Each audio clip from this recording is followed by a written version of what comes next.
Welcome to the Hooniverse podcast. My name is Ross Ballett, and I am with my good buddy, Dan Roth, who is our producer and all-around swell guy. All-around swell guy. Yeah, that's right. That's what it says at the top of his resume. It is, actually, yeah. So thank you for joining us. First show of 2026. We are a little behind the buck here. Have to shake the jitters out through January you know what and it cold is? months. We wanted to give everybody else a chance to get their first stuff out and then come back with the quality that we are known for.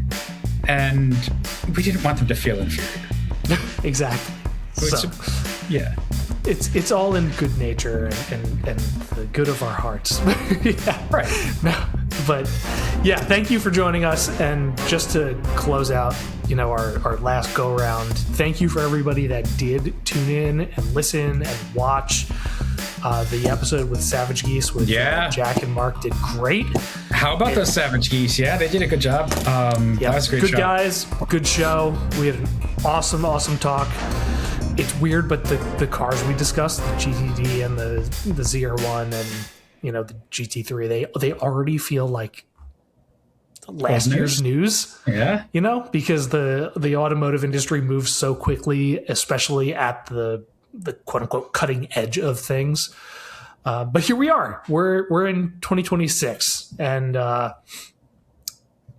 be more. There'll be more shows. We have some in the vault that we can turn around, and so if you start to see a show with there's one with Johnny Lieberman that was from a while ago. Yeah, sorry, Johnny, but I'm going to publish that soon.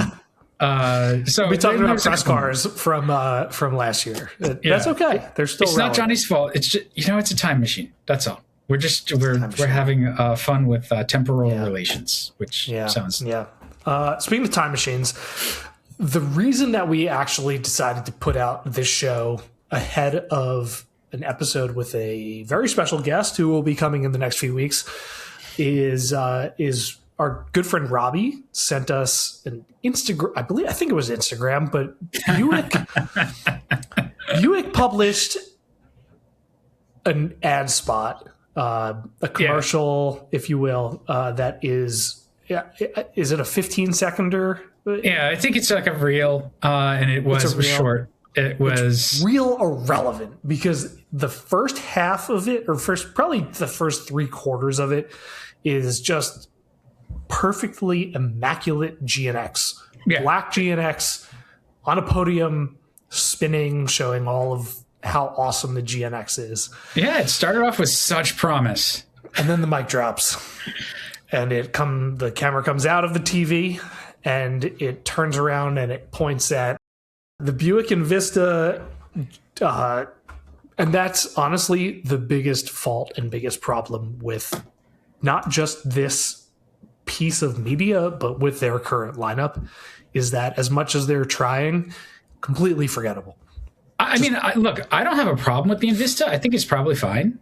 I had one for a week last year, and it was exactly that. It was a Chevy Trax with less space in the back. It's pretty. I'm sure the interior's nice-ish. It looks like a Urus. But does it not look like it? No, it does. It does. Every time I see the Urus, I'm like, that's a Lamborghini. It's also very expensive, and it looks like trash. The Urus Avenir. It's fine. It's a good option. I would cross shop it if I was looking for a vehicle in that class. $32,000. Yeah, I mean compact SUV range. Sure. I had a Trax if you don't want rental. all-wheel drive. You can't. I had no problem with the Trax. I thought it was actually a good vehicle, but it's kind of anonymous. And so here's the weird thing. My first reaction to this spot, and I'll cut it into the show. I'll grab it and cut it in so people can see what we're talking about. But my first reaction was a couple of things: the nostalgia play, which we can talk about, but also when they get to the Envista, it's red, and it's not stationary, and there's no. It's not a special edition. It's not. There's no tie-in. It's just we baited you. And there's no reason other than this is the only way to get you to look at our current lineup. One sold here coming down the front end. It reminded me of, and I said this in our chat too, it reminded me of in Cars when Lightning McQueen found all the stuff in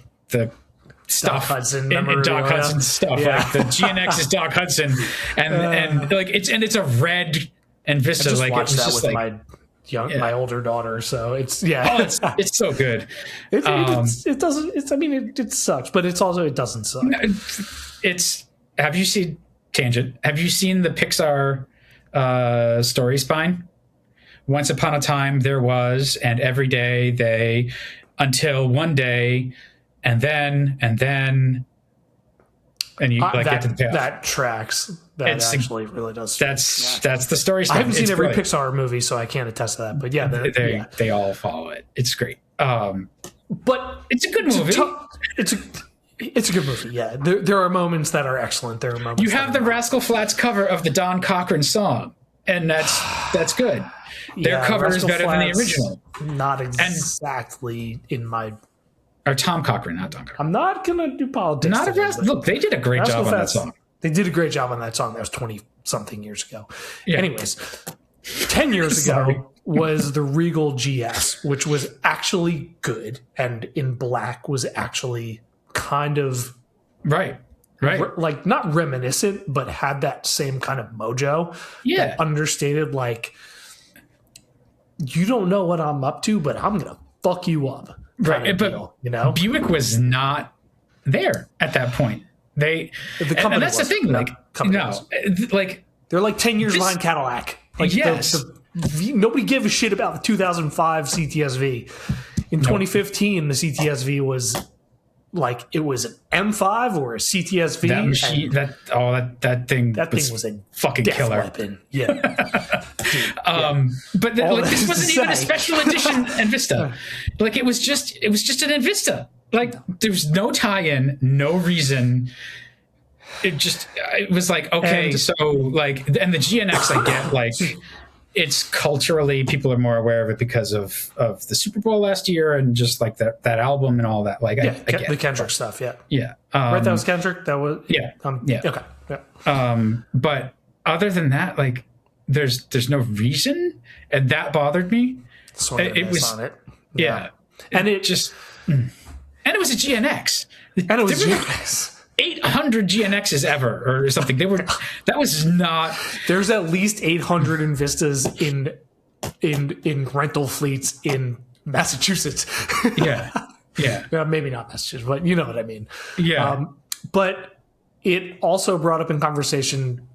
The catalyst here was that it started a conversation in our Hooniverse chat about nostalgia and about what is and isn't the right place for it. You know, there were some years ago that Lincoln at the auto show had all of their modern cars, and then there was literally a wall dividing those from a Continental and the cars that the brand the cars you would say the brand was built upon. Yeah. And has its livelihood from.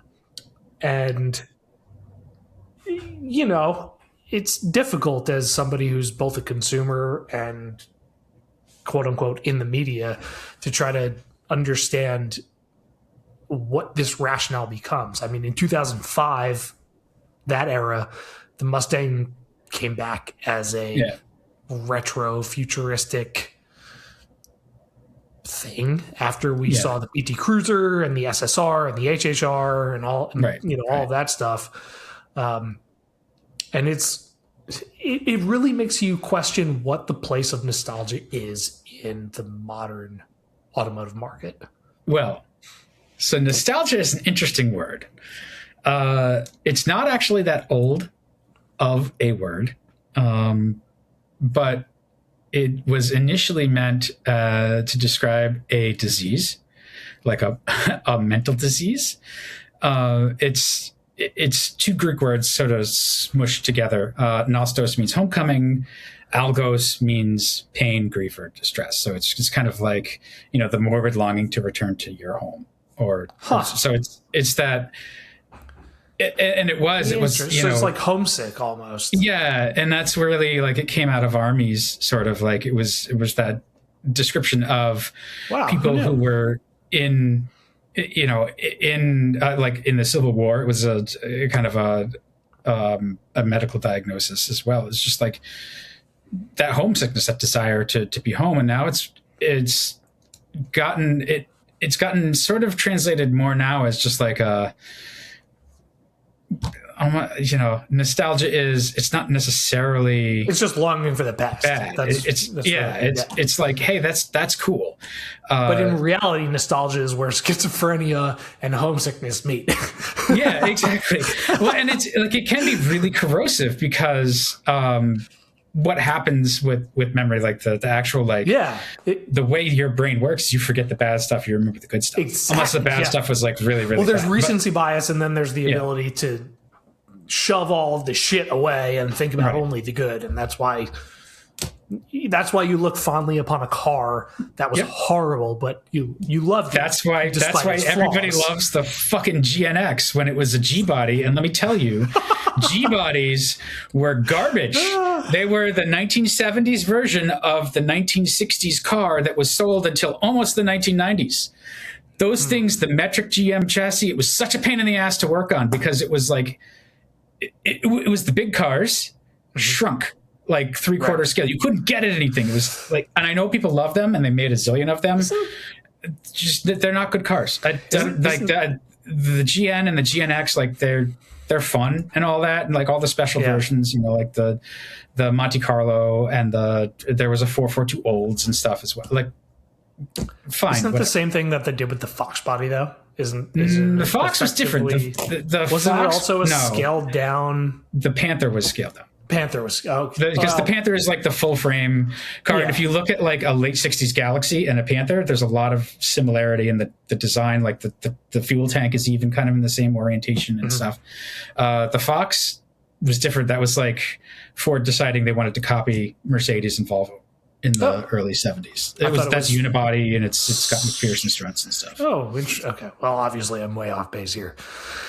But they were contemporaries. The Fox wasn't great either. Sort of like I'm more fond of the Fox, but that nostalgia for the cars. The GNs were cool because they had a turbo. The GNX was cool because it was just ridiculously quick because it was built by ASC, and it was like a skunkworks project. And they looked badass. Like I understand why people like them, but they're just not good cars. People have a tendency to like things that aren't good. That is true. That explains so much. Cult classic movies generally aren't great. Yeah. You can make them good now. You can make a G body good. You can LS swap it. You can go to Detroit Speed and get all the chassis stuff and like. Yeah, you can make them good, but there's still Maximum Motorsports or something. Yeah, I don't know. My grandmother had a G body Cutlass, and I just remember being in the back of that thing full of cigarette smoke with a window that wouldn't roll down. So wouldn't have it any other way. You'd want it the same way today, but it does also bring up the conversation about how we are about to have an onslaught of more retro. The Xterra is allegedly coming back, right? The Scout is coming back, and in multiple forms, and in a way that is very unlike everything that it was as its original core. The Rivian R3 looks basically like looks like a Golf, modernized Golf or Delta Integrale. There's a huge, again, for lack of a better word, a huge nostalgia factor in automotive. And we zoom out, the automotive world is selling cars. It's a business, Yeah. I don't have that much of an issue with it. I think the framing of it is really where it matters, right? Nostalgia, when you think of it as like, oh, it was a simpler time, no. Your understanding of the time was simpler, but it was just as complex in a different way. Are times more complex now? Do we actually have more shit going on? They're different. If you like, I don't think so. I think it's always going to feel that way because it's so immediate. But when you start to dig into stuff that happened in different eras and centuries, it gets really complex really fast. But we're taught history in great man wars and dates. So you don't actually get the whole understanding. But like if you get that whole, if you come at it with like a sociology approach or something, like everything is complicated all the time. Nuance is what makes or breaks it. We were talking about humanities. There you go. There you go. We won't extrapolate that any further. No. But like, yikes! I think actually like the Scout is great because it's different. Like. I haven't seen one. Have you seen one?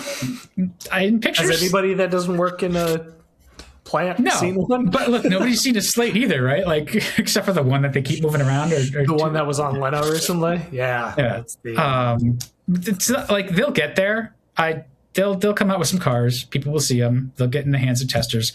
I hope that they have all the bugs worked out. And there's that thing too, like the long running nameplate. I have no problem with that. Like, yeah, bring it back. People know what it is. People are interested. You'll get attention. That doesn't mean you have to make it a replica. From a business perspective, yes, using a storied nameplate is a good idea. Yeah, the Corolla. The Corolla has been the Corolla for 50 plus years. Mustang Mach-E. They sold more of them because of that name than they would have if they had called it the Galaxy. Fusion. Or Fusion, right. Exactly. Well, and they're stupid. Just like American manufacturers are the biggest idiots. No, I mean, look at this. Like, I did this exercise a while ago. So, like GM and Ford, small cars.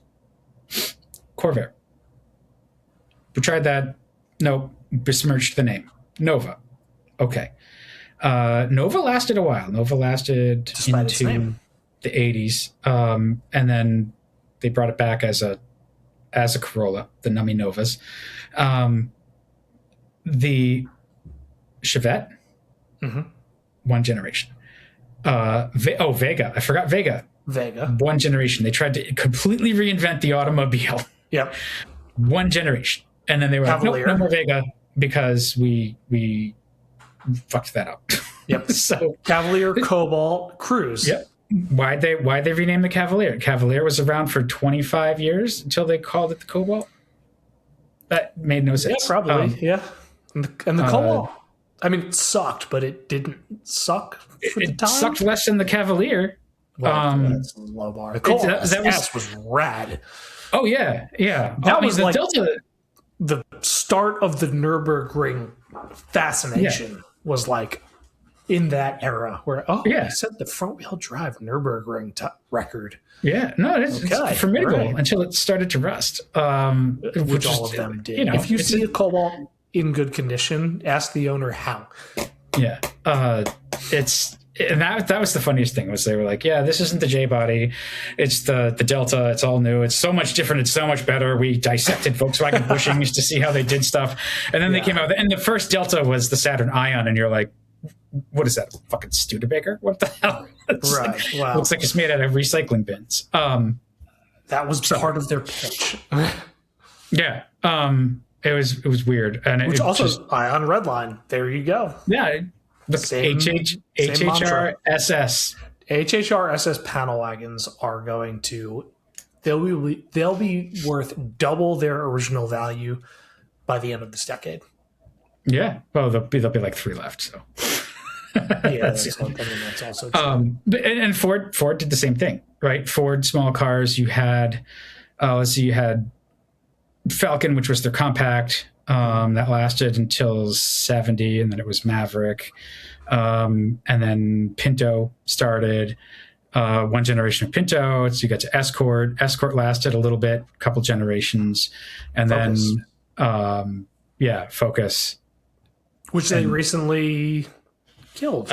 I think they stopped building it in Europe too. Like, I think they're finally not building it. Like, it's still, the platform is still around, but they've decided to go where the money is. Yeah, the platform is here as a Maverick.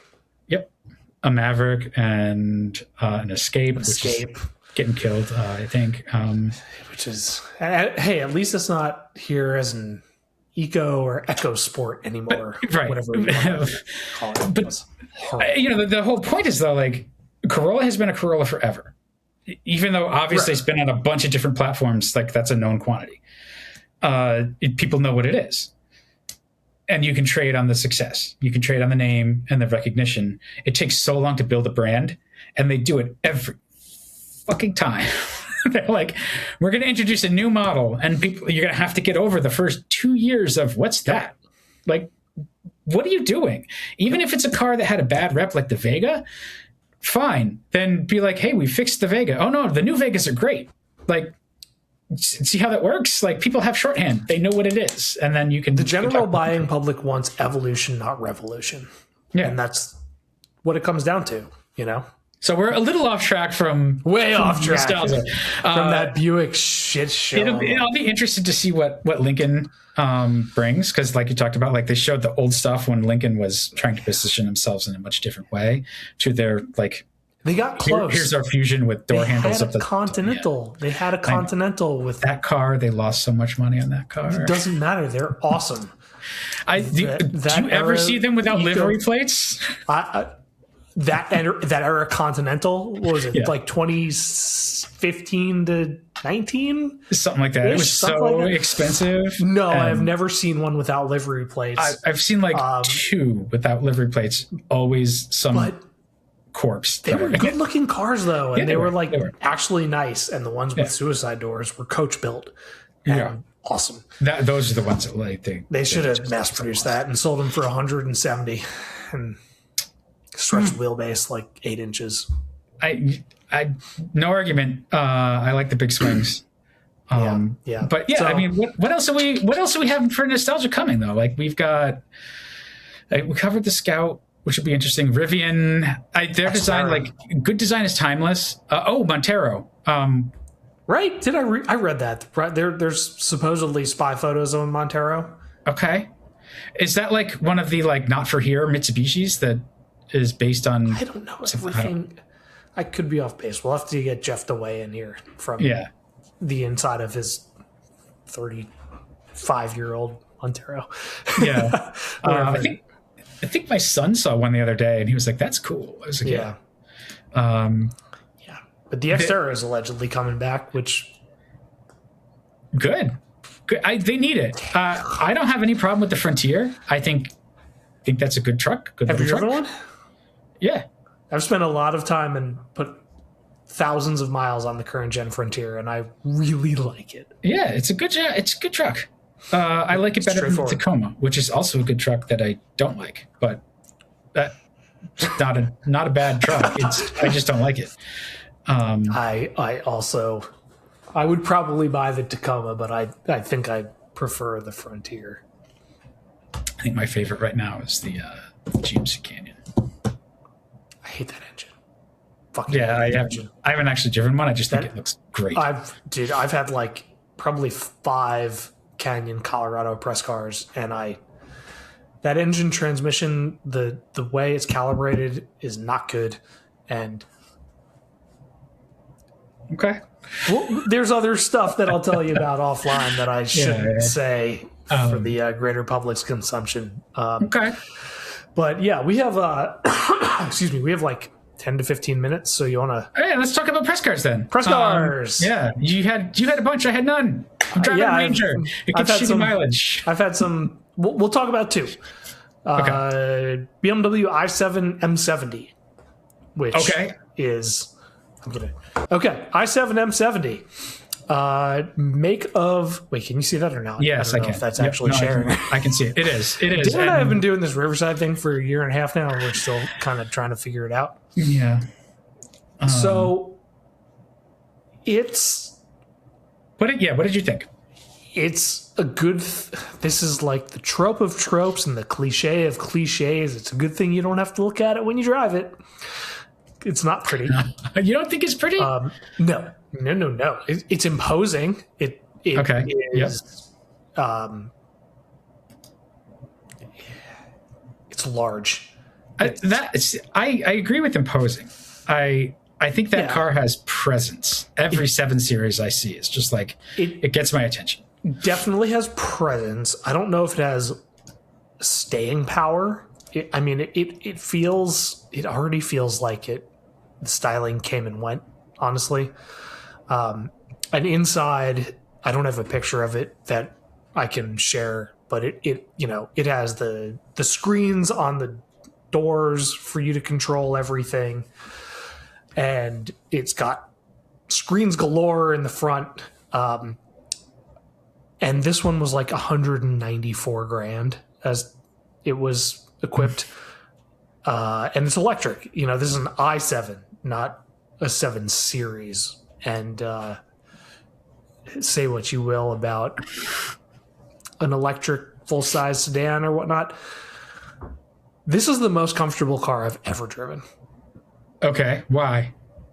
The ride quality, in spite of in my opinion, too large wheels, and in spite of let's see if I can do it. Let's see if I can share my screen in real time. Absolutely phenomenal. Because I have it's Screen.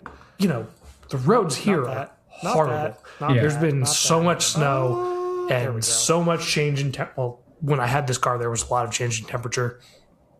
It's just been fucking freezing here lately, as you know. But I'm familiar. Yeah, but like the cracks and heaves that come in the pavement this time of year in this car, you just don't even feel them. Yeah. And what really, really stood out, which actually shocked me, because if you look at the thing, you think it's kind of shaped like a brick and, wouldn't have a great coefficient of drag, which would in turn corroborate a quiet atmosphere. But it is the quietest, best insulated thing that I have ever spent time in. It is like the definition of like that, that safe or chamber kind of thing when you close the door. Like, you are sealed off from the world, and it is amazing.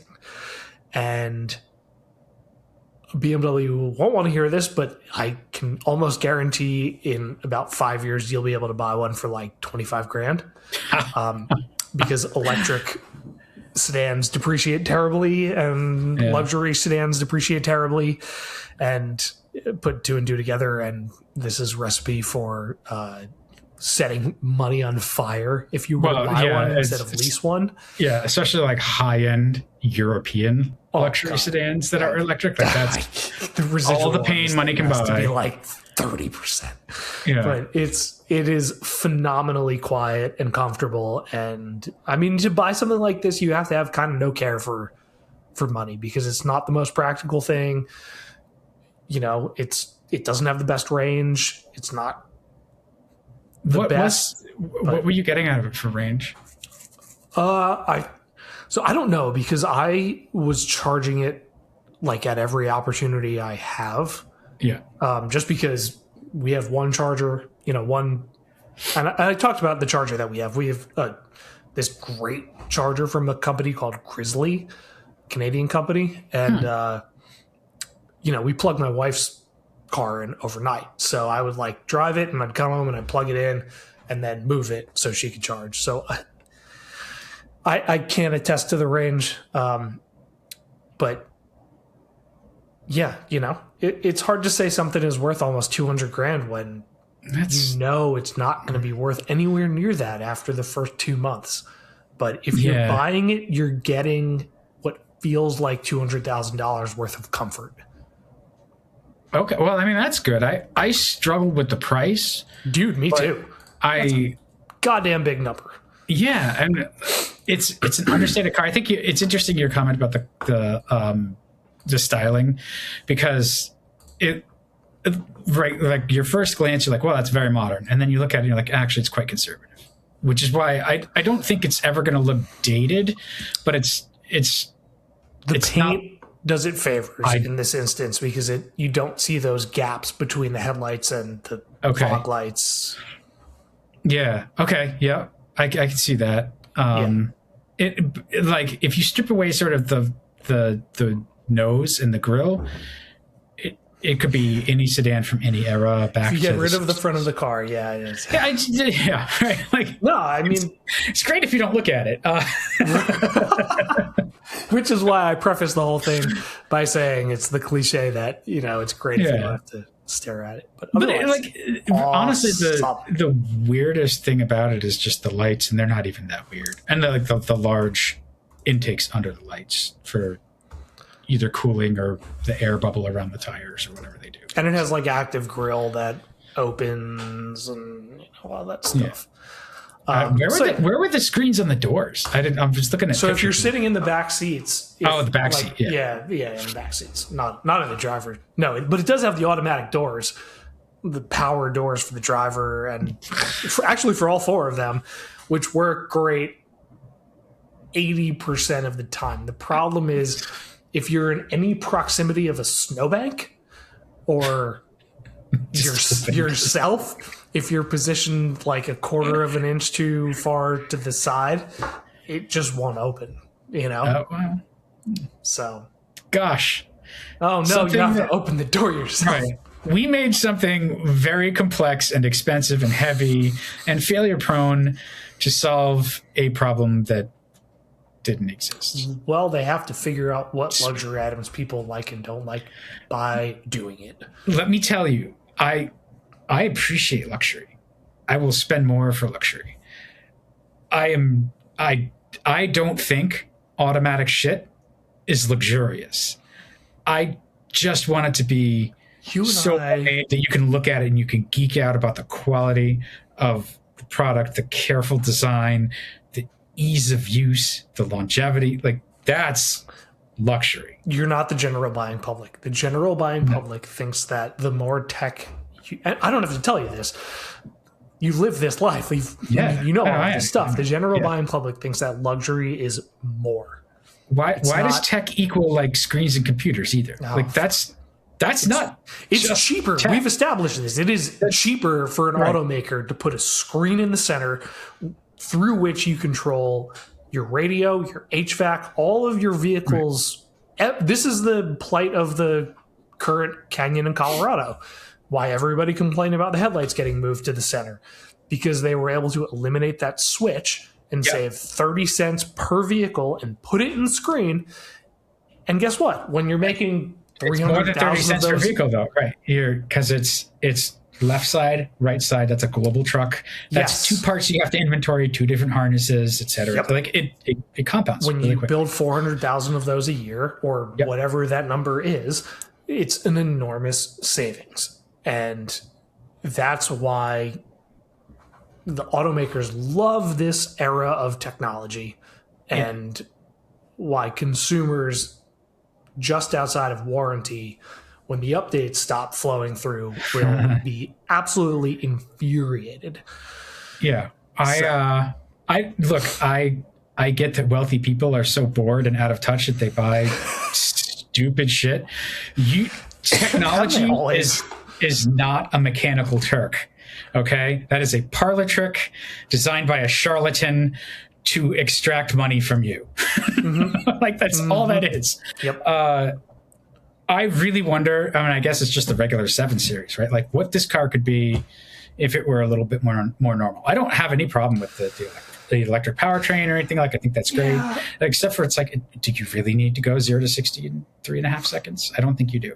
Well, we just saw Mercedes just debuted the refreshed S-Class, and there's 3 different gas engine options, you know? Yeah. That's a lot. I don't know what the EQS looks. I don't care. Between us, I don't care what the EQS looks like. But okay. We have to next car. Sorry. Cadillac Lyriq-V, which is another all-electric car. I think this is the first time I've ever only talked about electric cars. But yeah, this is it's their like mid-size SUV in the electric spectrum. They have the Optic, and then the Lyriq, and the Mystic, and the Escalade. What were we saying IQ. Again about names? Like, why don't you just make this like Fleetwood and DeVille? Which I guess those names are old now anyway. But like, come on, guys. Lyriq the name was whatever. The car itself, this one I think it was in like the 90s. It's like 615 horsepower. It weighs like 6,000 pounds, and it still does 0 to 60 in the low threes. And the big takeaway here, like the tech, the screens, all that stuff is the same as every other GM product. Like, if you're in a Cadillac, it's a Cadillac with the way they have the screens and everything laid out. But versus other companies' electric cars, GM's chassis engineers are fucking lunatics. Like, this is in a good way? In a good way. I've had, and I don't say this in like a brag aspect or anything, it's just like statistics. I've had like almost 200 different cars over the last 5 years. And this is the first car that I have ever gotten close to having a crash in. And that was because I was driving up a hill. I turned right onto a 90-degree street and I put my foot down just to see what it would do, like under power. And it kicked the back end out and went almost, I probably went like 120 degrees towards the curb. And then it went into a tank slapper because I let go of the gas because the chassis was doing snapped. Yeah. Yeah. And it made me shit my pants. And then I later found like a snowy parking lot and turned off traction control.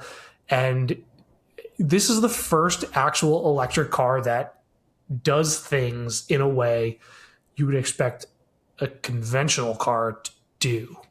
But because of the immediacy of the electric powertrain, there's like, if you're in a four-wheel drive, rear-wheel drive based gas vehicle, you put your foot down, there's a millisecond. There's a delay. In this, it's just immediate, and it completely caught me off guard. And I don't know if I was like scared after that. Yeah, debacle. It demands a healthy respect, right? Like, that's, and they sell these things to retirees. Yeah, somebody will get hurt in one of these. Yeah. And I don't doubt that like a hotter one is coming, and they're probably working on ways to extract weight. But I also drove this thing, I probably put 150 miles on this car, and like it's calm and it's quiet and it's buttoned down. And then like on a back road, no, there's no steering feel whatsoever. And it's dead as far as that goes, but it's actually really just kind of good to drive. Yeah. And I was very pleasantly surprised. I was expecting just, like sensory deprivation chamber in the way the i7 was, because that's what the mantra of most electric cars is. But this could be like your only car. It could be your fun car and your daily, and you could get in a lot of trouble with it.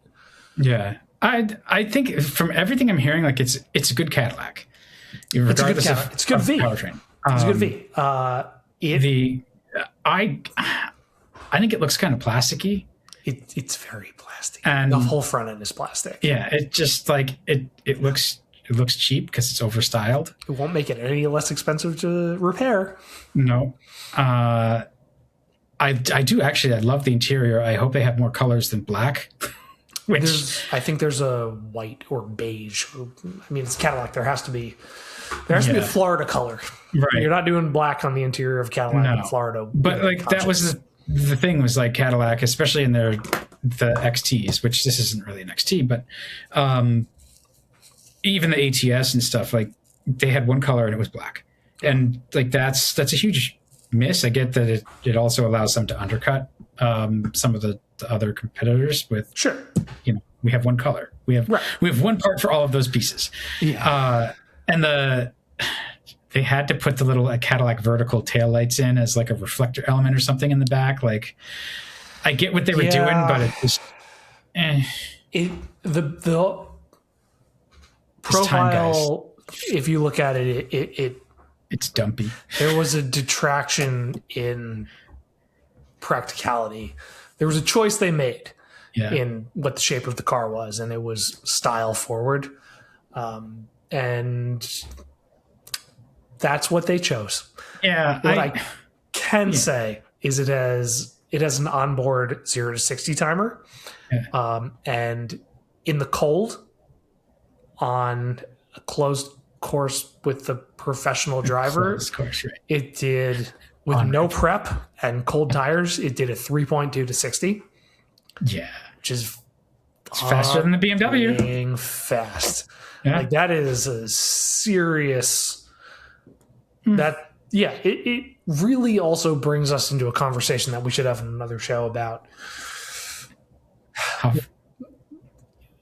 how unimportant 0 to 60 times are to anybody except a casual car enthusiast. Well, it used to be like a metric, just a quick test to show off, like, here's how flexible this powertrain is. Here's how wide its power band is. It can almost like a short drag race, right? Like, you can infer a lot from a drag race. Like, what's the trap speed versus the ET versus, here's like how our stuff. Newer car is better than the last one. But how yours is better than the competitor. It's really not. It's never really been all that useful, other than nerd shorthand. It's like baseball player stats. Hey, Car and Driver had a whole data catalog at the back of the magazine for a while. That was just 0 to 60s. What's your batting average? Right. But a lot of it's so like dependent. I do think cars are way too powerful and quick now. 100%. There's no reason. They're too heavy and too powerful. You could make smaller batteries. Whole bunch of reasons that it's ridiculous, and it's a weird trend. It's more of the like, well, it's an EV, so it needs to, because Teslas were quick. Now this needs to be as quick as a Tesla. Teslas. And like, guys, it's a race. It's almost a race to the bottom, right? Like, at a certain point, first of all, you've made a very dangerous product because you were able to handle it, but not everybody can. Dude, not almost what, like, that, again, small sample size. That's the one car that ever, did that to me. But there will be instances in which that or an 1100 horsepower Rivian. Why? I mean, it's because it's really like it's an electric motor, so it's just okay. You can move that many amps that fast. Awesome. Like, it's not like a combustion engine where we've maximized efficiency, and the only way to make that kind of power in something that's practical for the road is right. There's your options are a lot more limited. Here, you just turn it up to what do you want? How far onto the pedal will your foot go? It's cool. Don't get me wrong, but like, what's the average, out of curiosity, ballpark, the fleet of vehicles that you own, weight and power? Average it, because my house is probably 5,800 pounds and 300 horsepower. Let's see, 300 times 3 divided by 3. Yeah, I would say like it's roughly about 300 horsepower. Like, at the Ranger, that's like 310, the WK2, that's like 290, and the 4xe, which I think is maybe a little more. That might actually have like 400 something combined. Is it really? It's quick. It's faster than the Hemi. You really gotta mean it though. You gotta put your foot all the way down, and then it takes off. 375, which is that's right. It was the same as the 5.7. And more torque, fast. Yeah. The 5.7 is peaky. 5.7 is like, you got to get it going, and then you get the torque. And then you're this is like that. The 4xe is quick. So I would say, and let's see, that's. Oh shit. We're going to come in right around 4,200 pounds or something, because the 4xe is heavy. Like, it's a weighty sucker. Mm-hmm. The WK2 is like 4,500 pounds, something like that, and the Ranger is got to be around 4,000, maybe a little lighter. But so, and I'm probably around 350, 500 pounds. That 375, that's nice. That's fine. Yeah. But those are a far cry from 600 horsepower and 6,000 pounds, like we're talking about here, and that's the high end of the money spectrum. I like unruly cars that that are evil, but I don't want the rest of my family driving a car that's that evil. And I don't think normal people should drive them either. I like them because, that's my thing. Like, Right. I'm paying attention. But if you're just driving, like that is a terrible idea. Yep. Yeah, seriously. So, all right. All right. Well, Do we want to talk about your 4Runner at all? I have Wheels? to. You have to run. Because I'm on the clock. Ah, Yeah. We'll GX, not 4Runner. I'm sorry. Technically not, no. Like just insulted the you. frame is this. It's not an insult. The same frame. The interior is nicer. Yeah, it has double walled glass. That's leather. I'm gonna put Toyota badges on it this year, I think. Okay. Make it real Prado-y, but yeah, we'll come back to it. All right. This was good. I'll get this turned around. Yes. We'll spit it out, and we'll have our special episode coming up soon. Yes, and if anybody wants any guests from the auto world, let us know. We have some strings we can pull. Cool. All right. More soon. Dan. Thanks, everybody. All right, bud. Thanks. Peace. Bye.